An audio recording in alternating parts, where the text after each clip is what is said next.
If only the bats could let out a smile, well then he may find it could last for a while. Here's your look at the brand new McFarlane Toys DC Multiverse, The Dark Knight Returns Gold Label Collection, Jokerized Batman.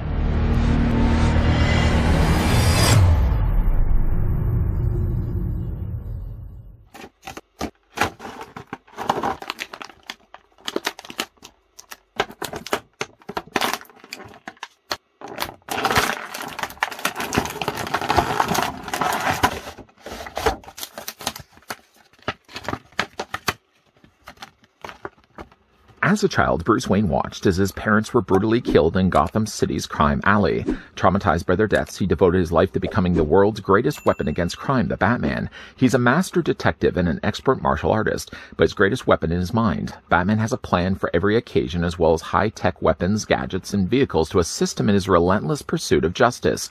Now, after 10 years in retirement, Batman returns. How about a hero who's covered in Haas? Before we get a closer look at the Jokerized Batman from The Dark Knight Returns, I'd like to send a big thank you, no joke, to the folks over at McFarlane Toys, who did provide the sample we're about to have a look at.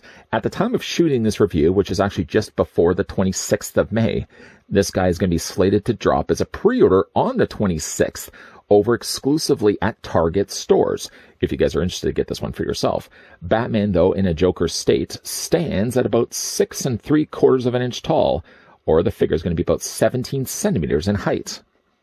From a mold standpoint, it's the same Batman, of course, from the one that we did get before from the Dark Knight Returns line, short of, again, the missing piece of the horse, although I would imagine the kind of state that that horse piece would be arriving in if it came included with this version of Batman. Also, as a size comparison, we can bring in the Carrie Kelly Robin, who, like the case before, is going to be a little bit shorter than Batman. She only goes to about his bicep. While maybe not including pony parts, this Batman actually comes with something that we've never seen before, and that's this DC logo stand. The stand serves a purpose, at least for the figure release of this Batman, but I would certainly like to see this stand get a release with future figures. Before we get down to too much, let's talk a little bit about one thing that's also different about this Batman. The figure comes included with a display stand not yet seen before. Instead of a black stand that usually would have, I guess, the DC logo right around here, it's instead been molded here in purple plastic with an outer trim here in green, with a logo similar to the one that he has on his suit, also done in here in green. It's the first time I think we've ever gotten ourselves a colored stand, because generally they all tend to be like black stands. I'd love to see them do this for future releases. Of course, like any other case, this usually will then just plug into the underside of either one of Batman's boots. And then, of course, we're going to just put that to the side for right now. But the thing that really has me most interested is this stand logo. This logo stand, reversing the order of that.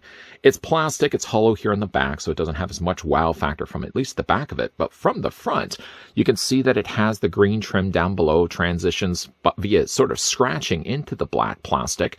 And then you've got the DC logo here from the front. I can't imagine that they would have invested all the time and all the effort and all the material to produce something like this to only be ever used once. Gotta think that they're probably going to be using this stand again. And it certainly lives up to its name. It stands fine. You can, of course, at the top of it, you have these two slots on either side. So, of course, it's going to be holding a card then. It's up to you as to which card you want to use. You could use the defaulted card, which, of course, does have Batman. I think it's the same card that we did get from before, although printed here on the front, of course, several Haas. There looks to be a little cat. I don't know if that cat is dead, judging by the fact there's X's for eyes, but it does have a tongue sticking out, so I think that that little kitty is a little sicky. You can see, speaking of sick, it looks like a little bit of splashing of green to the top corner. And I also love the fact that they took the time to actually paint Batman with sort of jagged mouth. Not quite similar to what we actually get for the figure, but I like the touches of detail that they added to the existing card. On the back, one also touch that they've done is they crossed out Batman here from Dark Knight Returns. They haven't put in anything in its place, but they have at least added X's across the Caped Crusader's eyes, indicating perhaps again that the hero is dead. And of course, they've also put the Bat logo there. They put in a little splashes of green down below as well. They have really done well to jazz up the card. Again, you can take the existing card as it is right now and just slide it down the provided slots on either side of it. And then you can have that as a display stand. Really, right? I mean, I can't imagine that this would be the only time they would ever take a card stand like this and only include it with a gold label version of Batman, right? You got to think that they're going to be using it again. Now, you could, of course, use it for this card, or to come include also with Batman, you get yourself a deck of cards. Well, not so much a deck, as it's limited only down to 4. The cards themselves look to be almost having like Joker's teeth, the top and the bottom rows. It's obviously just like any other card, so it's a flipped image from the top and the bottom, depending on which way you'd like to flip it. But if you flip around each of the cards are actually real actual cards, like actual playing cards. You've got yourself a Joker, or in this case, I should say, a Jack of Spades. The Jack of Spades does, again, have all this scribble and graffiti all over it. I like the fact that the Jack also has his tongue sticking out. You also have a 4 of Spades. You have a 2 of Hearts, and you have a 4 of Hearts. Why they chose these specific cards, I don't really know, but again, you've got some nice graffiti all over each of the cards. Unfortunately, though, with the cards being the thickness that they are when you collect all of 4 of them together, they don't unfortunately fit all together into the stand. The stand only really does support one card at a time. So if, for example, you did want to display it, let's say with the Jack of Spades, you could just slide it in for the front, or again, you could also flip it around to the back. But how exciting really is that? Flip this around to the front, you can have the figure displayed along with one of the cards. And of course, then from there, you're just going to have to figure out a place to store the other cards in the meantime. Lots of stuff went into this figure. And of course, while that's still standing there, the figure also comes included with the same batarang and rope attached. The same one that we did get with the earlier release. It's not colored any bit differently. I mean, I suppose they probably could have added a little bit of blood on the end of it, so it looks like it was used for more than just ziplining and crawling up the sides of walls. It is all attached, so again, you've got one bunch of rope that's already wound up, and then of course from that, drapes off to the side, or stretches out to the side. You've got yourself the very... I can't even imagine how this thing would even hook onto a wall, but you got yourself a little batarang there on the side. Again, all attached to one piece. It does fit into the figure's hand. He only has one hand to do this. It just clips either this way, or what you can also do as well, if you prefer it, you can also clip the part of the rope, obviously in this part of his hand instead, and just simply just have the excess rope dangling behind him. Or you can, I guess you really wouldn't be able to attach it into his other hand. The figure also does technically have this hand, so if you did want to have it, say, on this side, leaving it off at the beginning of the review for reasons unknown, the figure also comes included with other versions of the hands, which is basically like a mirror flip to this one and this one. So if you want to have, say, a gripping hand on this side, you simply just swap it out for this hand instead. Hand changing is quite easy.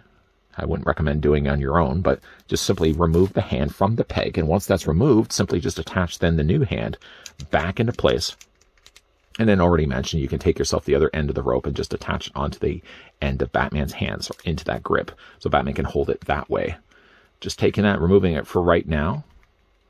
Get it in between. There we go. Just move everything in the way. And you know what? We'll also move the card stand out of the way. We'll probably bring it back at the end of this review. Getting a closer look at this version of Batman. You know, while it really is just a simple repaint of the existing one that we already got before, you know, I really do like the colors that they chose here. Very, of course, fittingly enough, Joker colors. And while the color of his costume is clearly a darker gray, so it isn't just a simple case that they used the same gray as the earlier Batman before, they did obviously darken the color quite a bit, I guess to match closer to the purples and the greens that they ended up using instead. I kind of like this gray, and I actually would have preferred the gray being used on the original figure, but instead we actually got something a little bit lighter. Head sculpts seem to be the same.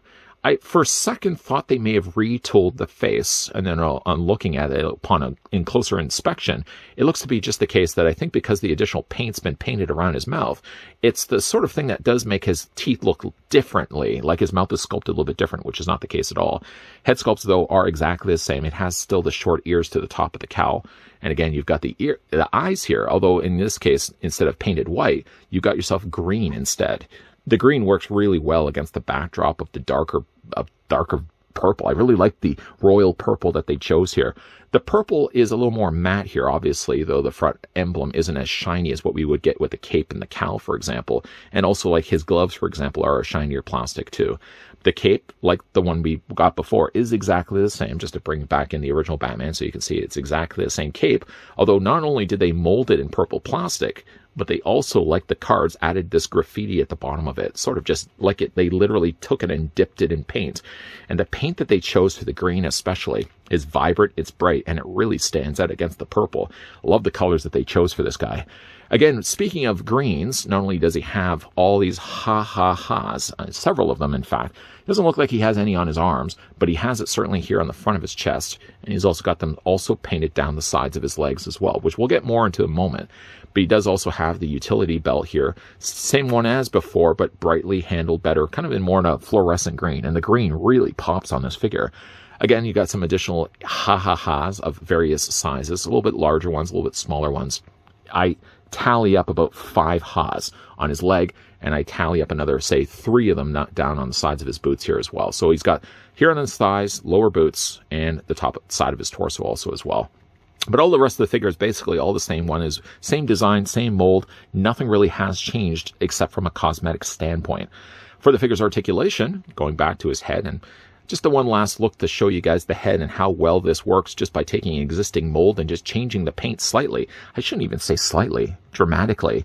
Adding again that big smile across the front of his face, whether Batman likes it or not. Boy, that works really well for this particular mold. There's actually another version of Jokerized Batman that we will be looking at in an upcoming review as well. That's a Jokerized Batman, but it's also a gold label edition using one of the earlier Batman molds. Again, we'll be looking at that one. I'll probably be bringing this one back in also for comparisons as well. I would like to just get myself a collection shelf of just Jokerized Batmans. I'm sure leave it with McFarlane's team. They're probably going to be churning out more of these. But, though, in the meantime, let's look at the articulation on the figure. Like the case before, the head rotates all the way around. It's on a ball joint, after all. The head looks up, a lot better, in fact, than I remembered. And it also looks down quite a bit as well. So if you want to like a brooding Batman with the sinister smile from ear to ear, boy, that looks really good. Head looks also back and forth. You take the arms. I did notice that this arm, at least on this side of this figure's body, the shoulder is a little on the more looser side. I don't know if it's just for the sake that they have used the mold before, but the shoulders rotate all the way around, and that's the case obviously on both the sides. The figure doesn't have necessarily a bicep swivel. The bicep is molded actually to the rest of the shoulder, but he does have at least a hinge in the elbow that allows the forearm to also rotate back and forth. It's a little tighter here. It's funny that it's actually loose here in the shoulder, but it's tighter here in the forearms. Hands rotate also all the way around, whatever hands you obviously want to display with the figure. Upper torso is on a ball joint. The lower torso just behind the belt is also on a ball joint, so you can rotate that all the way around. The figure's legs do split, and once again, I don't know why we're drawing so much attention to the character's crotch, but you can probably hear there's a nice ratchet joint at the tops of the thighs. That ensures, by the way, that the legs stay nice and tight on these figures. Legs move forward, they also move back. The lower part of his trunks is clearly, once again, using softer plastic. But again, like, it's pretty formed to the rest of the figure's body. It doesn't look like he's got, like, the proverbial figure diaper. 3/4 of the way up the thigh, there's a swivel cut, so you can rotate that all the way around. The figure, once again, does possess a double hinge on the knee. He doesn't have any a lower boot articulation. That's just a continuation of the calf that we had before. But at least when it comes to his ankles, you can hinge them back and forth this way.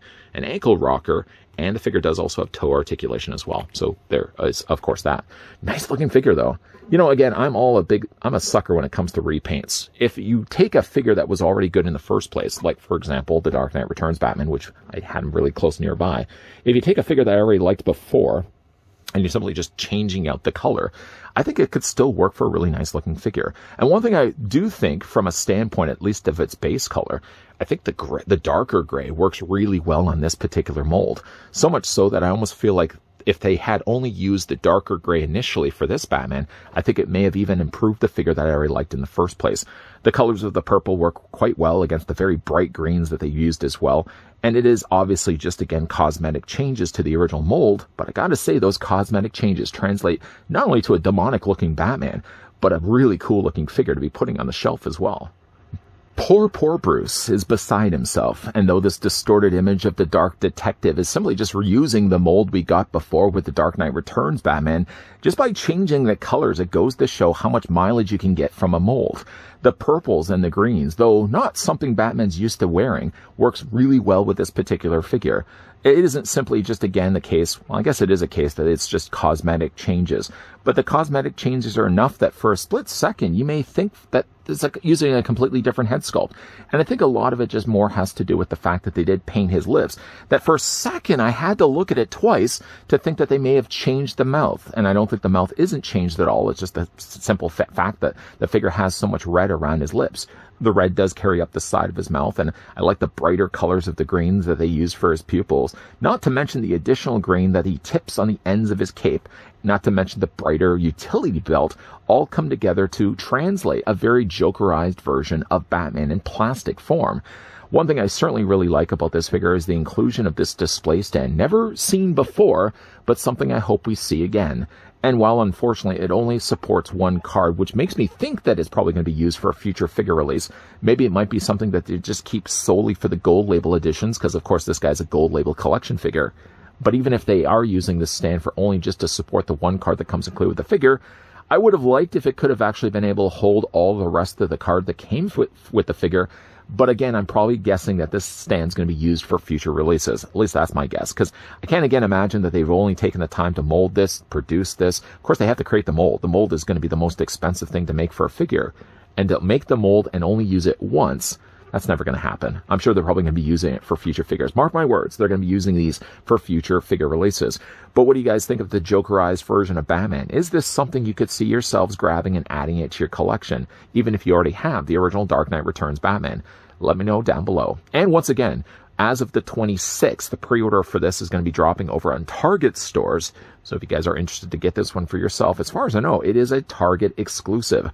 Big thank you once again to the folks over at McFarlane Toys that did provide the sample of the Jokerized Batman from the Dark Knight Returns that we could have a look at this review.